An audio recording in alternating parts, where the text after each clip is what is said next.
Halo semua, ini kembali ke channelnya orang Hong Kong. Ini Shelly. Ya, jadi sekarang dia akan membicarakan proses dia mencari kerja setelah lulus dari Hong Kong UST ya. Ya. Pertama ngelamar kerja tuh bagaimana mulainya?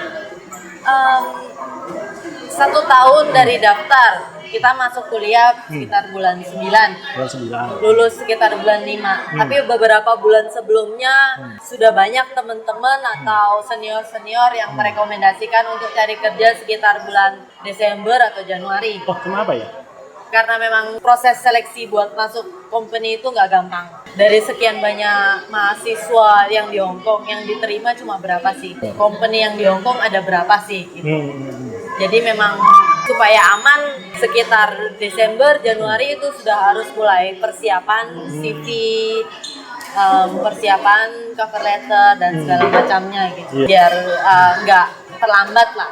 Jadi begitu mereka buka job opening, itu langsung daftar. Emang kalau di Hong Kong cari kerja paling gampang sih memang sekitar bulan Imlek lah ya. Bulan akhir bulan Januari atau Februari gitu. Soalnya kan biasanya orang nunggu bonus dulu kan, terus baru pindah kerja gitu. Jadi banyak lowongan otomatis bulan-bulan itu. Dan company juga tahu kalau kebanyakan graduate lulus sekitar bulan 5, bulan 6. Jadi saat-saat itu juga mereka mulai cari management trainee, graduate engineer yang memang fresh graduate. Nah, terus waktu proses cari kerja tuh sekolah ada membantu nggak? Maksudnya Hong Kong UST ada kasih pengarahan atau mungkin referensi gitu? Ada sih, kadang-kadang mereka ada workshop. Atau ya workshop untuk menuliskan bagaimana cara menulis CV dengan baik, atau mereka ada workshop yang didatangi dari company-company lain juga untuk sharing background company dan lowongan apa yang mereka buka gitu. Nah, kadang perusahaan besar di Hong Kong kan suka ini nih, misalnya setelah masa-masa setelah semester gitu, mereka kan ke sekolah cari manajemen trainee. Iya, jadi sistemnya ya mereka yang cari orang-orang di universitasnya. Ya, mereka sharing sih biasanya sharing, melalui workshop atau seminar gitu. Untuk lamar kerja udah pernah kirim berapa lamaran baru dapat job yang pertama? Wah, kalau itu banyak banget. Banyak banget ya? Banyak banget. Itu udah nggak bisa dihitung ya. Nggak bisa hitung. Nah, kalau ya ini Shelly ini masih muda ya, saya tuh udah ya ini generasinya beda. Kalau generasi saya tuh tahun 90-an ya, cari kerja tuh relatif gampang. Jadi aku kirim CV 5 tuh pasti dapat. Zamanku nggak bisa sih. Udah beda. Udah beda, ya. Ya saingannya terlalu ketat ya.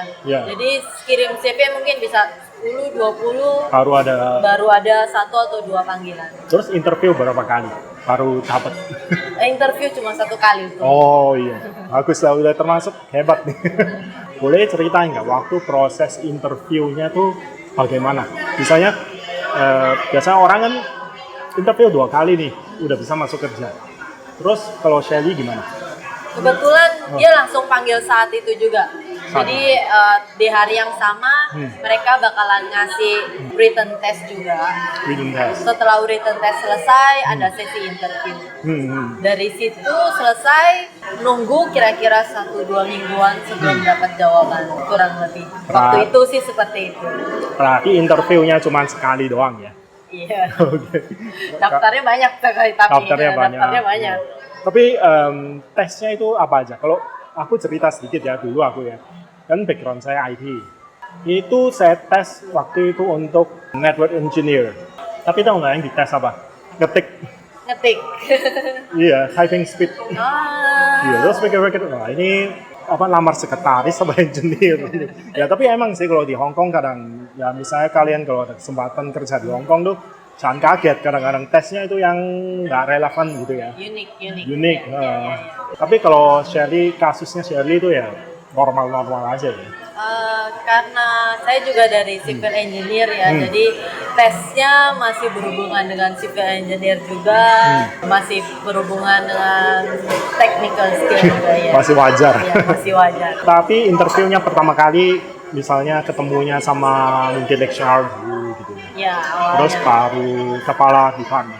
Iya, SR cuma basic question ya, atau mereka cuma tanya kira-kira backgroundnya gimana, lulusnya kapan. Setelah itu langsung dipanggilkan manajernya untuk interview yang lebih detail lagi. Gitu. 2 minggu sebenarnya cepat sih. Saya pernah tuh setengah tahun terus ditelepon. Setengah tahun. Iya, jadi itu sebelumnya udah dapat kerjaan lain atau gimana? Ya udah terlanjur kerja di tempat lain. Terus baru tanya, ini apa dari perusahaan apa gitu, ABC gitu ya. Udah sampai lupa gitu ya. Iya, udah sampai lupa saya. Pernah daftar nggak? Pernah daftar. Iya, terus tanya, ini bisa nggak kerja minggu depan? Aku kan udah nggak lamar kerja. Terus ternyata setengah tahun yang lalu ya udah. Iya, ya begitu. Jadi setelah hari pertama masuk, terus ada orientasi atau semacam gitu. Nggak ada sih. Nggak ada. Begitu masuk graduate engineer ya udah langsung di-assign ke manager atau engineer yang bersangkutan. Dari situ langsung di-assign kerjaan yang memang cocok untuk backgroundnya kita juga mulai dari awal ya. Nggak dikasih kerjaan besar sekaligus, kecil sedikit-sedikit gitu. Iya. Kalau pengalaman saya perusahaan di Hong Kong tuh, kalau begitu masuk, bosnya tuh expect kamu langsung kerja. Jadi nggak ada istilahnya training. Kebanyakan kayak gitu kan. Harus cepat untuk beradaptasi. Iya, cepat beradaptasi. Biasanya mereka expect kamu 1 minggu udah bisa kerja sendiri. Itu gitu nggak waktu itu? Iya sih. Iya. Mereka langsung ngasih kerjaan itu udah briefingnya itu nggak pakai lama. Iya. Kamu kerjain ini. Nanti kalau sudah selesai atau ada pertanyaan bisa kembali. Jadi kalau kerja di Hong Kong tuh ya tipsnya ya begini, maksudnya harus nggak malu tanya-tanya gitu, nggak ngerti ya tanya gitu. Pace-nya cepet. Iya. Nah, orang Hong Kong semua itu cepet gitu. Iya, dan lagi itu sedikit basa-basi ya. Jadi mereka menganggap kamu kerjanya nggak benar, mereka langsung ya istilah sikat aja gitu ya. Iya kan. Mungkin mula-mula juga shock ya. Iya. Soalnya culture-nya Indonesia sama Hong Kong kan memang berbeda sekali. Beda. Iya. Kalau Indonesia masih ada tata keramanya gitu ya. Kalau Hong Kong nggak langsung ya satu, dua gitu. Iya. Setelah kerja berapa lama baru Sherry merasa saya udah teradaptasi nih dengan lingkungan kerja ini. Wah, itu nggak cepet ya. Kalau saya sendiri mungkin 1-2 tahun itu baru mulai terbiasa. 1-2 tahun. Iya. Ya tapi emang sih soalnya selain adaptasi culture-nya perusahaan juga ini kan Hong Kong asing gitu ya bagi kamu. Kedua ya, bahasa juga. Bahasa juga. Ya memang di kantor kita boleh pakai bahasa Inggris. Kerjaan semua koordinasi dengan bahasa Inggris. Tapi majority kan lingkungan masih orang lokal Hong Kong. Iya. Jadi mana mereka speak Cantonese. Iya. More lah. Iya. Benar. Biarpun. Jadi untuk masuk ke grup itu nggak mudah. Iya, soalnya emang sih kalau di Hong Kong tuh mau masuk ke lingkungan society orang sini, kalau kalian bukan orang asli Hong Kong ya, itu emang butuh effort dan itu tidak gampang sih. Tapi ya menurut saya sih jangan putus asa misalnya. Masih bisa diperjuangkan. Masih bisa diperjuangkan. Yang namanya bahasa masih bisa dipelajari. Iya. Masih bisa diikuti. Yang buka course di luar juga banyak. Oh banyak ya? Ya. Course misalnya Inggris ke Cantonese gitu? Inggris, Cantonese, itu banyak. Itu banyak. Saya juga sempat ngambil selama 1 tahun kurang lebih, itu membantu sekali. Paling nggak dasar-dasarnya ya. Tapi untuk memperlancar sih harus sering komunikasi sama orang sini. Ya. Harus banyak. Memberanikan diri untuk ngomong. Iya, betul. Tapi kan Shirley sebenarnya Mandarin kan udah bisa sebelum di Hong Kong. Itu Sedikit. membantu juga sih sebenarnya ya. Itu juga membantu. Soalnya kan Background mirip-mirip. Ya. Tapi kalau untuk tulisan gitu Kurang ya. kurang ya. Ya. Nah, kalau pekerjaan sehari-hari kan kebanyakan ketemunya orang Hong Kong. Misalnya ke kontraktor gitu kan semua orang lokal kan. Banyak. Dan lagi kebanyakan cowok ya. Kebanyakan cowok, kayak engineer, ceweknya sedikit sih. Iya, emang sedikit sih. Makanya pertama kena Sherry kaget juga loh. Lulusannya ke civil engineer. Itu kan biasanya yang ambil cowok kan. Iya.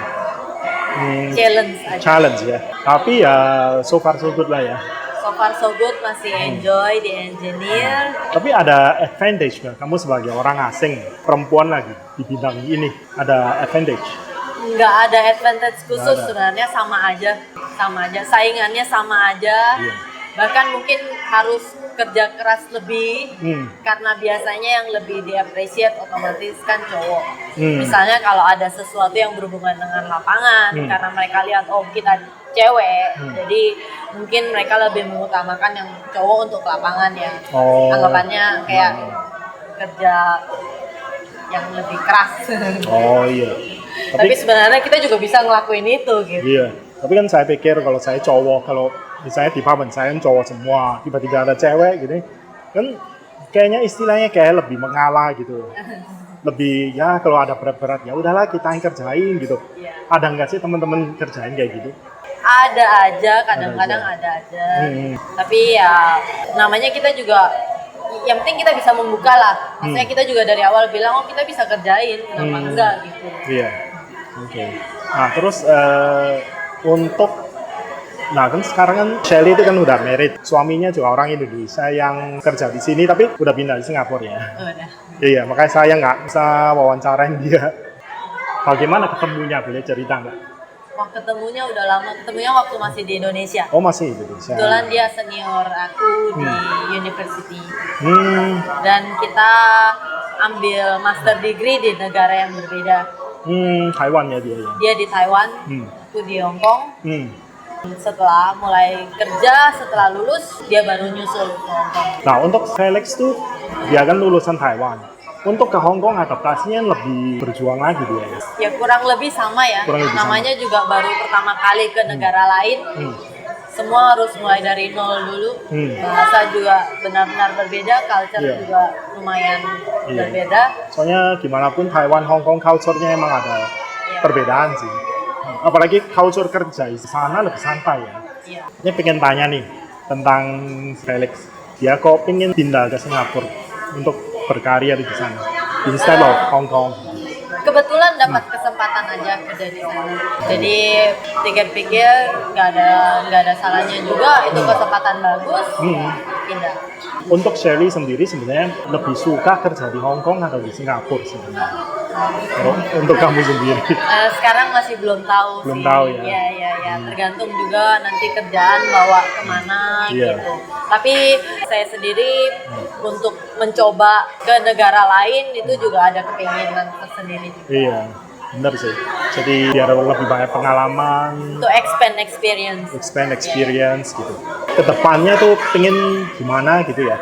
Misalnya mungkin ada pengen kembali ke Indonesia lagi untuk melanjutkan karier atau gimana? Masih memungkinkan. Ya sekarang juga masih meniti karir, masih mencari-cari experience lebih. Untuk kedepannya itu masih dipikir juga. Baiknya kemana. Iya benar. Nah terus kan udah 7 tahun nih di Hong Kong, hampir 7 tahun lah ya. Apa kesannya gitu selama 7 tahun? Dan kan udah mau meninggalkan Hong Kong nih ceritanya. Apa yang paling dikangenin gitu dari Hong Kong?